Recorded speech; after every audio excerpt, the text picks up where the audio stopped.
Hello friends, bike star पे आपका स्वागत है। और आज हम ये टायर अपग्रेड करने के बाद जो भी प्रॉब्लम आते हैं वो मैं इस वीडियो में आपको बताऊंगा। तो चलिए अभी शुरू कर दे। तो देख सकते हो फ्रेंड्स, मैंने टायर 8 महीने से पहले अपग्रेड किया था। 8 महीने पहले अपग्रेड किया था। तो अभी मुझे एक प्रॉब्लम बहुत बड़ा आया था और वो मैं आपको आज बताऊंगा। पहले आप टायर देख लीजिए। और वो प्रॉब्लम के हिसाब से मैंने इसका शॉकअप भी चेंज किया था। ये आप देख सकते हो, नाइट्रॉक्स के शॉकअप सस्पेंशन जो है रियर का, वो मैंने चेंज किया था, देख सकते हो।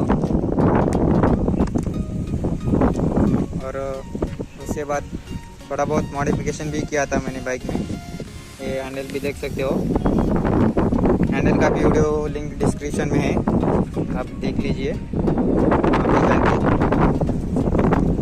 तो अभी मैं आपको बताऊंगा कि टायर अपग्रेड करने के बाद जो प्रॉब्लम आया है, वो पहला सबसे बड़ा प्रॉब्लम है ये शॉकअप जो है। पहले के रेड वाले थे वो बहुत हार्ड हो चुके थे टायर अपग्रेड करने के बाद।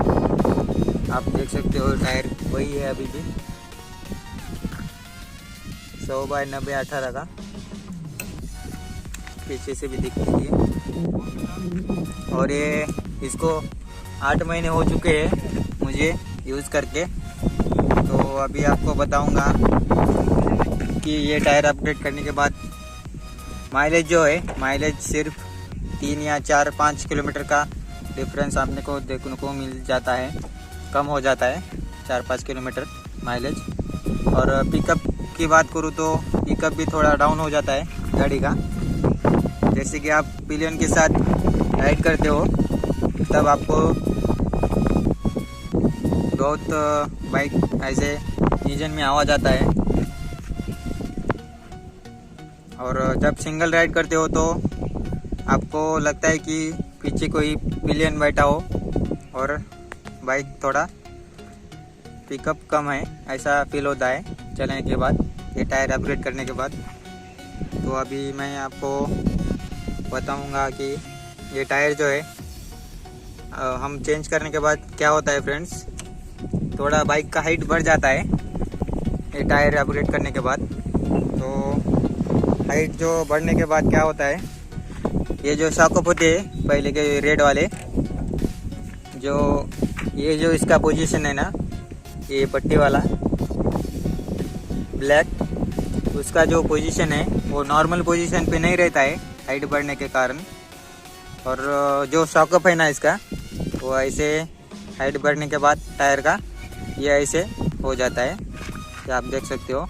ये समझ लीजिए ये मेरा सीट है और नीचे का जो रियर टायर का जो है ये एंगल, ये समझ लीजिए।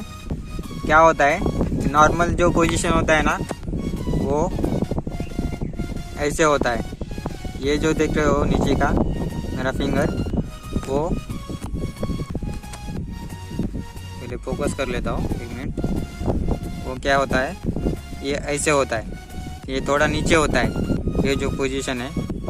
और वो होने के बाद क्या होता है, अपग्रेड होने के बाद ये एंगल नीचे वाला, ये फिंगर देख रहे हो आप, वो ऐसा होता है नॉर्मल।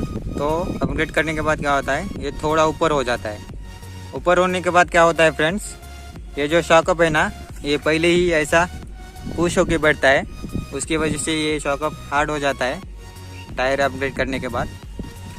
तो मेरे हिसाब से ये जो टायर है 100/90, ये आपको यूज़ नहीं करना चाहिए, क्योंकि शॉकअप जो होते हैं वो हार्ड होते हैं।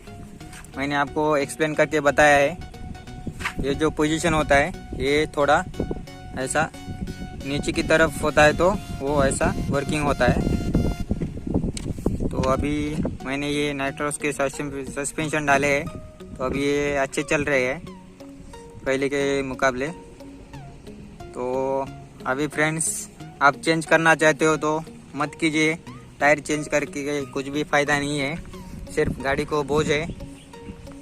और जो इसका वाइडनेस जो है ये टायर का इससे भी बड़ा है, क्योंकि ये रिम जो देख सकते हो आप एसपी का वो थोड़ा छोटा है और बाकी गाड़ियों का थोड़ा मोटा होता है। ऐसा वाइड होने के कारण क्या होता है, ये टायर जो है तो वो थोड़ा वाइड हो जाता है